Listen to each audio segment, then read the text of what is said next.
질문을 다 마쳤기 때문에 김경호 참고인 오늘 아침부터 계속 나오셨는데 발언 기회를 잠깐 드리도록 하겠습니다. 발언 때로 나오시죠.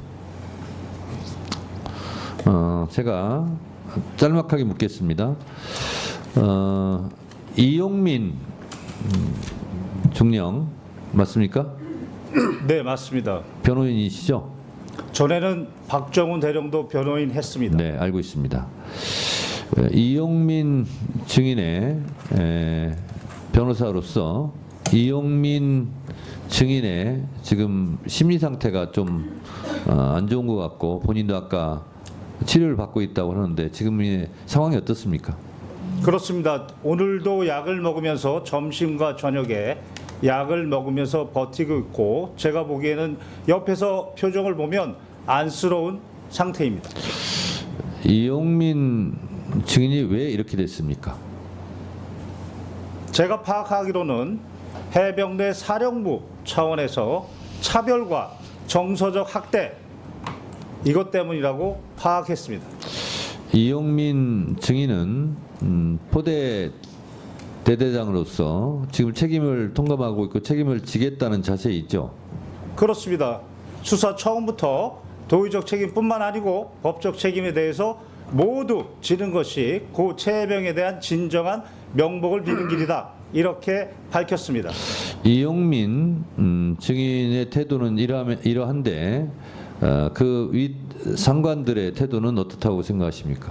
특히 임성근 증인은 오늘 청문회에서도 허위 사실을 2번이나 이야기했습니다. 그 허위 사실 2번 얘기한 것은 무엇입니까? 오전에 자신의 부하가 수중수색한 사실을 7월 19일 19시경에 인지했다라고 얘기했습니다. 그러나 그날 사고가 발생하고 7월 19일 10시 46분경에 사단의 참모장으로부터 이용민 중령한테 전화가 왔고 당시 이용민 중령은 벨트 아래 수중수색간에 실종이 돼서 사망했다라고 보고했습니다. 정상적인 군의 보고 체계라면 참모장은 바로 사단장에게 보고했을 것이고 또한 해병대 수사단에서 임성근 증인은 자신이 스스로 7월 22일 영결식 이후 수중수색 사실을 처음 알았다. 깜짝 놀랐다. 나는 수중수색 지시를 한 바 없다라고 말한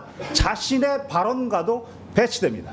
두 번째는 수중 지시가 아니라 수중수색 지시가 아니라 본인은 계속 현장 지시가 아니라 지도였다고 그래서 지금 피해가는 말을 하는 것 같은데 그 부분에 대해서는 어떻게 생각하세요? 그렇습니다. 오후에 또 하나 허위 사실은 작전 지도와 관련해서 7여단장, 사단장은 7여단장의 관계에서 작전 지도를 한다 이렇게 얘기했습니다. 그러나 7월 18일 오전 현장 방문한 것이 바로 포병 3대대 구중대였습니다.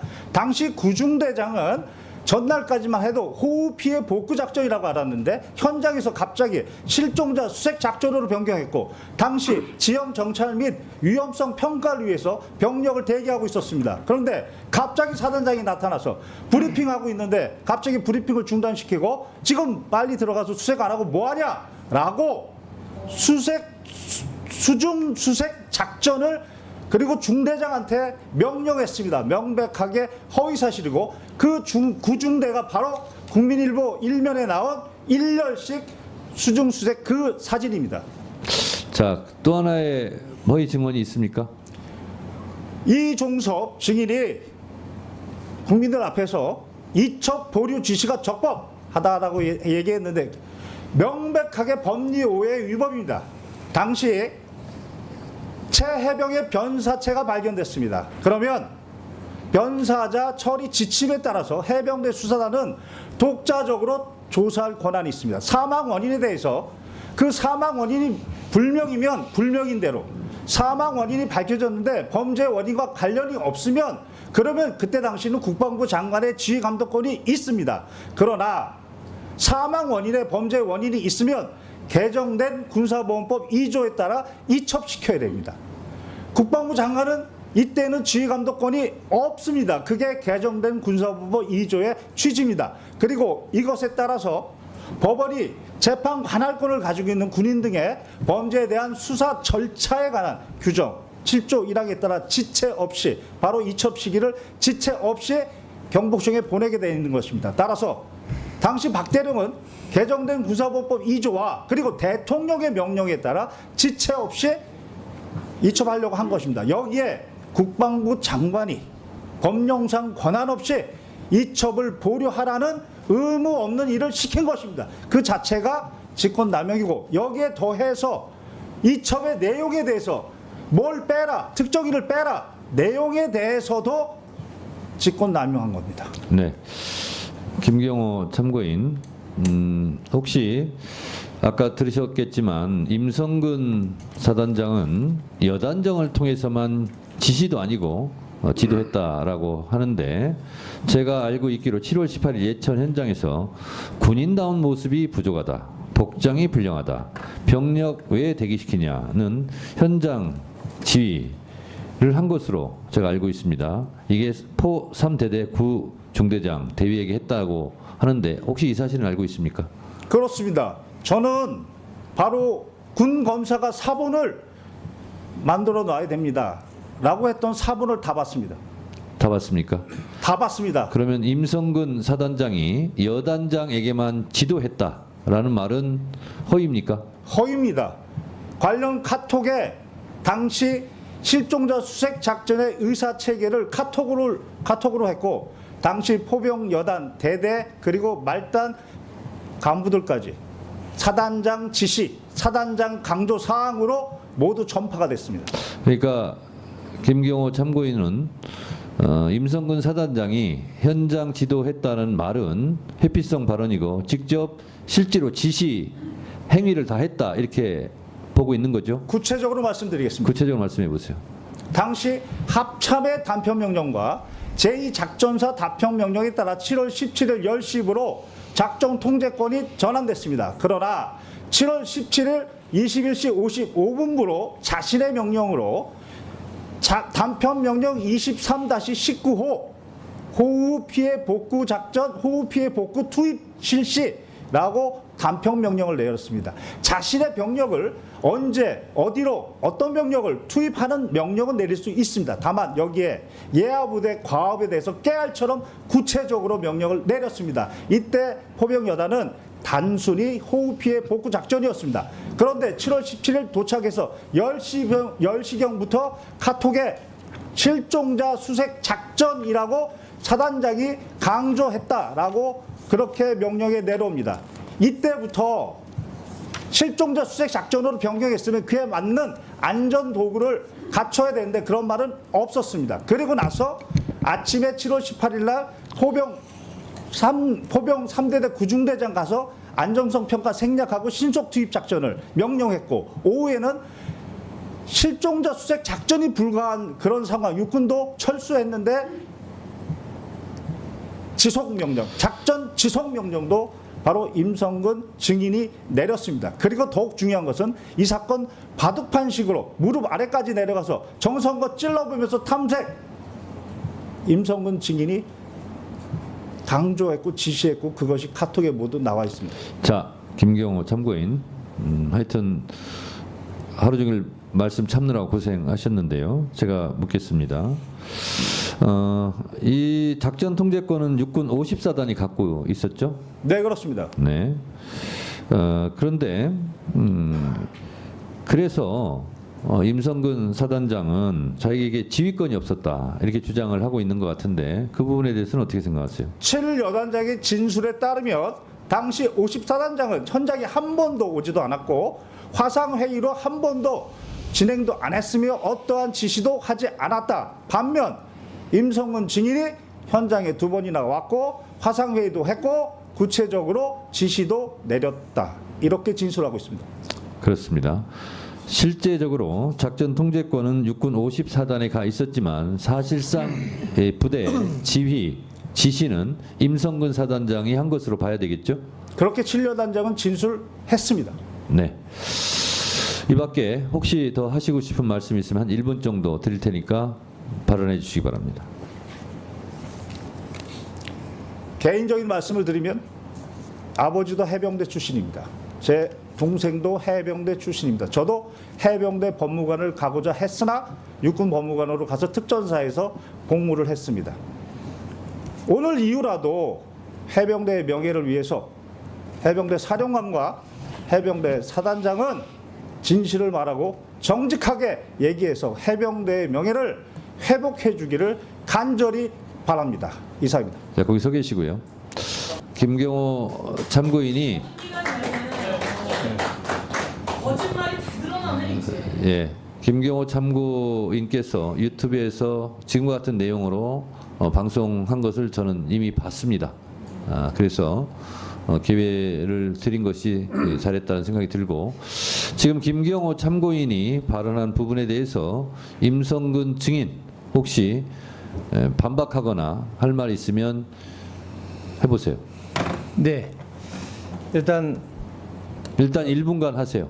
위증과 관련해서 언급했던 제가 수중 수색을 했던 사실을 다시 사고가 났는데 수중에서 하다가 사고가 났다는 것을 알았던 사실은 제가 아까 19시경이라고 했는데 우리 김경호 변호인은 10시 46분에 참모장을 통해서 참모장이 그걸 확인해 갔다 했는데 당시 저는 예천에 있었고 참모장은 포항에 있었습니다. 그래서 참모장과 제가 소통하지 않았고, 그래서 저는 예천에서 탐색 구조 실종이 됐기 때문에 빨리 찾아야 돼서 그걸 하다 보니까 제가 19시경에 일광역 수사대장이 이제 예천 쪽으로 오다 보니까 그때 밑에 있는 7여단장을 통해서 알게 된 겁니다. 그래서 제가 안 시간은 19시 10분경이다라는 것이고. 일단 거기까지요. 자, 예.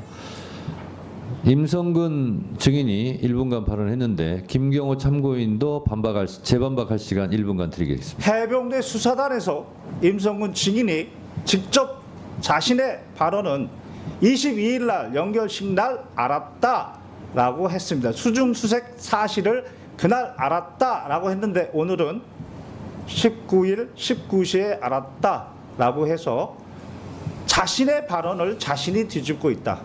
이렇게 생각합니다. 그것은 제가 그것도 자, 답변을 드려도 되겠습니까?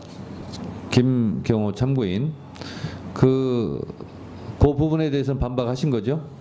저는 제가 본 진술 내용 그대로 네, 말씀드립니다. 그렇습니다. 자, 임성근 증인께 다시 기회 드리겠습니다. 이것 말고 지금 김경호 참고인이 쭉 말한 부분에 대해서 혹시 반박할 내용이 있으면 1분간 반박할 시간 드리겠습니다. 방금 전에 김경호 참고인이 얘기했던 그것은 아까 사진을 본 것에 대한 답변이었습니다. 제가 피의자 진술 조서에. 그래서 그 사진은 연결식이 끝나고 언론에서 이슈가 돼서 그때 제가 보았다라고 그 사진을 본 시간이 연결식 이후에 본 시간이다라는 점입니다. 그래서 사실을 잘못 판단했다, 사실 오인이다 말씀드리고 싶고요.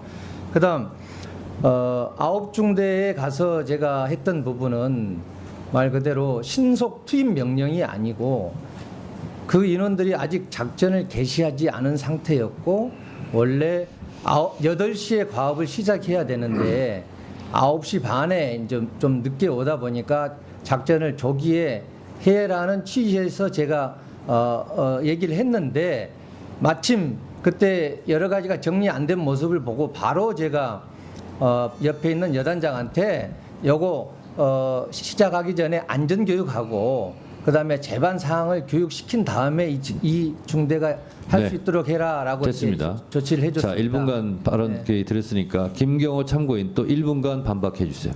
이 사건 국민일보 일면 사진의 일렬식 수중수색 그 사진은 바로 수중수색 사실에 대한 인지가 핵심입니다. 오늘 오전에 어느 국회의원님이 그 사진을 올려주시고 물어봤을 때에는 수중수색 사실을 7월 19일 19시에 알았다. 이렇게 발언했습니다. 그런데 수사단에서의 발언은 바로 그 국민일보 사진을 22일 날 받고 수중수색 사실도 그날 알았다라고 하면서 자신은 어떠한 수중수색 지시도 한 바 없다까지 얘기했습니다. 따라서 여기서 핵심은 수중수색 사실의 인지이고 그것에 대해서 오전에 분명히 7월 19일 19시라고 얘기했는데 그것은 자신의 발언과 기존의 발언과 배치된다. 자, 이 부분에 대해서 임성근 증인 1분간 또 발언하시죠. 네. 제가 정확히 제가 진술하고 진술서에도 제출한 것은 수중수색이었다는 것을 알게 된 것은 사고가 나서 7월 19일 19시 10분경에 사고가 난 다음에 알게 된 것이고, 그다음에 그 사진에 대해서 사진을 언제 인지했느냐, 원래 사진이 19일 아침에 카톡으로 왔는데 언제 내가 인지를 했느냐, 그것은 연결식이 끝나고 나서 제가 언론에서 이슈돼서 그게 그 문제가 된다 하고 제 카톡에도 있다는 얘기를 누군가로부터 들어서 그때 제가 알게 됐다. 그걸 좀 설명하는 자, 겁니다. 임성근 증인. 네. 본인이 계속 지시는 하지 않았다. 현장 지도만 했다. 이렇게 입장을 고수하시는 거죠? 네, 그렇습니다. 자, 이 부분에 대해서 김경호 증인 1분간 반박해 주세요. 현장 지도를 했지 지시는 하지 않았다 하는 부분에 대해서. 먼저 현장에 도착하자마자 갑자기 실종자 수색 작전으로 변경 명령을 내린 게 임성근 증인입니다. 그게 카톡에 나와 있습니다. 그리고 구중대에서는 신속 투입 명령, 안전성 평가 생략하고 그 명령도 그 구중대장의 진술에 나와 있고, 또한 오후에는 작전 자체가 불가능한데 작전 지속 명령을 내렸다라고 녹취에도 나옵니다. 그리고 이 사건 가장 위험했던 바둑판식으로 수색 작전 명령도 카톡에 분명히 나옵니다. 객관적 증거는 차고 넘칩니다. 자, 임성근 증인, 바둑판식으로 찔러라 하는 작전 지시를 했다라고 지금 김경호 참고인께서 말씀하시는 거죠? 그렇습니다. 네, 이 부분에 대해서 반박해 주세요. 네. 바둑판식 수색이 나온 것은 아까 위원장님께서 카톡으로 지시했다는 그 사단장 지시사항입니다. 그 사단장 지시사항은 일단 그 사단장은 누구죠? 접니다.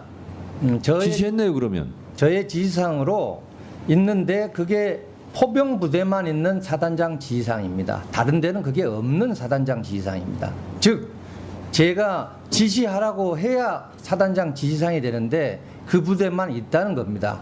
그다음 그 안에 들어있는 내용 자체도 제가 여단장을 통해서 언급하고 지시하고 또 강조한 것은 바둑판식 수색이었는데 나머지 찔러가면서 해라 이런 내용들이 들어가 있는데 그것은 이미 여단장이 아침부터 집안이 약해서 찔러가면서 이렇게 안전성 차원에서 해라 하는 그런 것까지 포함해서 되어 있기 때문에 제가 한 것은 바둑판식 수색 하나다라는 말씀이고, 바둑판식 수색은 지금 1열 종대, 2열 종대, 횡대 이런 어떤 수색 대형이 아닙니다. 바둑판식은 바둑판식으로 바둑판처럼 구역화해서 이걸 딱 쪼개가지고 어느 네. 지역이 알겠어요. 중요하면은 그걸 취지를 중점적으로 알겠습니다. 하라. 취지를 그런 알겠습니다. 것이지 자. 구역화 세분합니다. 됐습니다. 아니, 자, 대형이 아닙니다. 예. 대형이 자. 아니고, 예. 바둑판식 다른 분들은 좀 자제해 주시고요. 자, 김경호 참고인 이 부분에 대해서 반박해 주세요. 바둑판식이 왜 수중 수색 지시였느냐? 카톡에 이런 대목이 나옵니다. 탐색 및 수색 다시 실시입니다.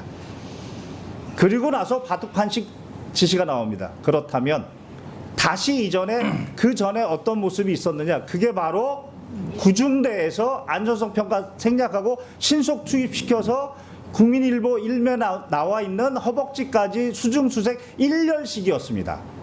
그것을 보고 나서 포병은 비효율적이다. 1열식이 비효율적이라는 겁니다. 그리고 바둑판식으로 무릎 아래까지 내려가서 찔러보면서 해라 라고 했던 것입니다. 따라서 포병 모든 대원들은 오전에 구중대장이 그렇게 엄청나게 질책을 받고 화가 났다. 그게 1년씩이었다. 수중수색에서 그게 비효율적이었다. 이미 다 전파되어 있는 상황이었습니다.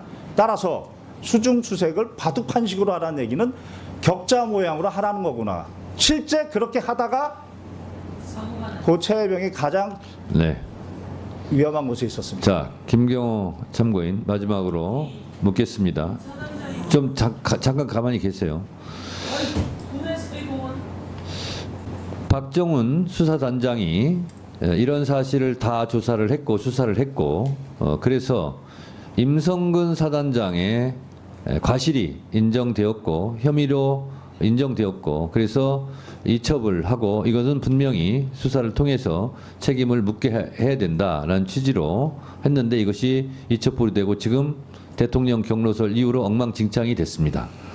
자, 김경호 참고인께서도 이 사건에 대해서 소상히 알고 있는 만큼 임성근 사단장이 실제로 지시한 수중수색을 지시를 했고 그 결과 최 해병의 사망 사건이 이루어지게 됐다라고 본인도 생각하고 있습니까?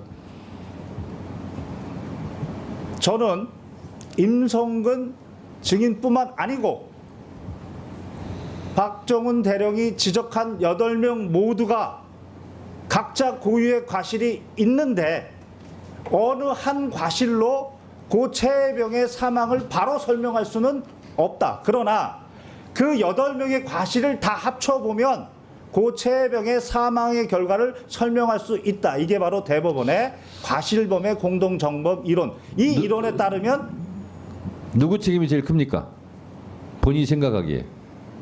그것은 바로 호우 피해 복구 작전이라고 생각하고 삽 마대를 들고 갔던 부대에게 아무 준비 없이 실종자 수색 작전으로 방향을 확 틀어버린 임성근 증인의 책임이 가장 크다고 판단합니다.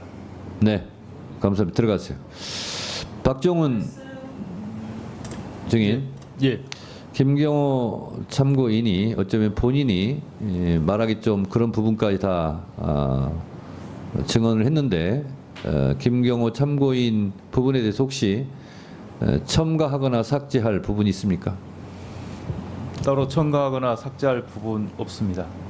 그 김경호 변호사가 얘기한 부분들은 제 부하인 수사관들이 저에게 다 보고했던 1000페이지 가까이 되는 수사 서류에 다 담겨져 있는 내용들입니다. 이상입니다. 잠시 주목해 주시기 바랍니다. 구독자분들에게 특별한 선물을 준비했는데요. 제가 항상 여러분들 때 강조드리는 말씀이 있습니다. 이슈와 뉴스만 꾸준히 챙겨보셔도 충분히 돈을 벌 수 있다고 말씀드리는데요. 여기 보이시는 채널의 영상을 보시면 어떤 생각이 드시나요? 그냥 눈에 보이시는 뉴스와 영상만 보시고 아무 생각이 없으신가요? 그렇다면 저는 잘못된 것이라고 말씀드리고 싶습니다. 그 이유가 무엇이냐면 제가 8월 초에 뭐라고 말씀드렸나요? 지금은 바이오에 관심을 가져야 한다라고 뉴스만 보고 넘기지 마시고 투자를 직접적으로 생각해봐야 한다고 말씀드렸는데요. 이런 썸네일들과 영상을 통해서 충분히 구독자님들께도 전달이 되셨을 겁니다. 이런 바이오 이슈가 되었을 때 부자들은 어떻게 생각할까요?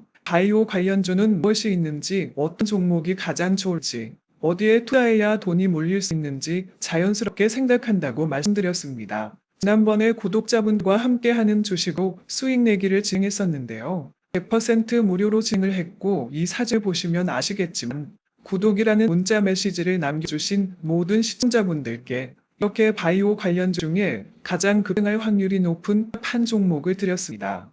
8월 13일에 오정 바이오를 추천해 드렸습니다. 여기 나와 있는 사진을 보시면 정확히 얼마에 매수하고 어떤 종목을 사야 하는지 어느 지점에 파야 하는지 이런 부분들까지 여러분들에게 정확히 알려드렸는데요. 실제로 많은 분들께서 수입을 보셨습니다. 오른쪽을 보시면 아시겠지만 8월 13일에 오정바이오를 소개해드리고 나서 실제로 며칠이 지나지 않고 이렇게 주가가 상한가가 되었습니다. 당시에도 굉장히 많은 분들이 제가 드린 종목으로 수익을 내셨습니다. 지난번과 똑같이 구독이라는 문자를 보내주시면 이번에 이슈가 되고 있는 주식 중에 앞으로 대장주의 고시를 하면서 주가가 가장 크게 상승한 한 종목을 시청자분들에게 문자로 종목명과 사고자 하는 시점을 모두 알려드리겠습니다. 이 영상을 보시고 계시는 시청자분들 중에 종목이 궁금하다 하신 분들은 남녀소 시간대 상관없이 이렇게 상단의 번호를 항상 남겨놓고 있습니다. 전화번호 010-5638-2209 똑같이 무료 급등 주식 문자를 보내드리겠습니다.